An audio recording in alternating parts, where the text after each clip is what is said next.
El petróleo es la fuente de energía más importante en la actualidad. Además, es materia prima para diversos procesos en la industria química. El origen del petróleo es similar al del carbón. Ambos se hallan en rocas sedimentarias, pero el petróleo procede de la descomposición de materia orgánica. Su explotación es un proceso costoso que solo está al alcance de grandes empresas. El petróleo es un recurso fósil que se emplea como energía primaria, que sustituyó al carbón, que era la fuente de energía a finales del siglo XIX.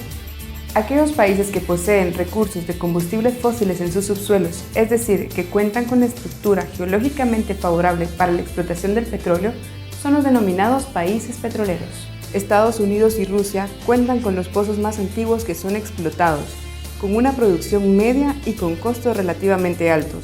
El Medio Oriente es el lugar que concentra las mayores reservas del mundo. Es por esto que allí se sitúan los principales productores y exportadores del petróleo del mundo. Ellos, junto a otros importantes productores, constituyeron hacia 1960 la OPEP, Organización de Países Exportadores de Petróleo. El objetivo principal de esta estructura es proteger los intereses de los países y juntos enfrentar correctamente a aquellos otros que pertenecen al mercado del petróleo. Actualmente, los países que integran la organización son Arabia Saudita, Argelia, Emiratos Árabes Unidos, Indonesia, Irak, Irán, Kuwait, Libia, Nigeria, Qatar y Venezuela. Los mismos poseen alrededor del 80% de las reservas de petróleo del mundo. El petróleo es totalmente influyente en la economía a nivel mundial. Cualquier variación en el precio del crudo ejerce un efecto dominó en el resto de la cadena económica. Aparte de los efectos que el aumento del precio del petróleo tiene sobre su demanda, lo más alarmante es su impacto sobre el índice de precios al consumo. El precio del petróleo siempre deja huellas en la macroeconomía.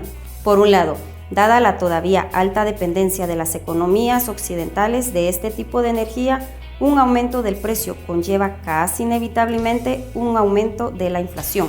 Por el otro lado, el aumento de costos que implica un precio más alto reduce los márgenes de beneficios de las empresas y la renta disponible de los hogares y viceversa. La repercusión del consumo masivo del petróleo no solo es industrial y económica, sino que también política. Desde que el petróleo se volvió indispensable, el peso económico y político de los países productores crece en proporción a sus reservas. Occidente intenta por todos los medios conseguir estabilidad en dichos países para garantizar el suministro fluido. Precisamente, la alta inestabilidad política está provocada, en último término, por la condición de esos países de proveedores de petróleo. La caída de Shah dio lugar a otra escalada de precios del barril. Para complicar aún más la situación, se desató la guerra entre Irak e Irán, que convulsionó aún más a los mercados internacionales. Actualmente se producen millones de barriles de petróleo por día. Las comodidades químicas y plásticas de la vida, como mobiliario, productos farmacéuticos y de comunicaciones, dependen de ello. Desafortunadamente, existen algunos factores que hacen que el uso y explotación del petróleo ocasione daños al medio ambiente. Otro impacto negativo asociado a la quema de petróleo y gas natural es la lluvia ácida. En este caso, no tanto por la producción de óxidos de azufre, como en el caso del carbón, sino sobre todo por la producción de óxidos de nitrógeno. Los daños derivados de la producción y el transporte se producen sobre todo por los vertidos de petróleo, accidentales o no, y por el trabajo en las refinerías.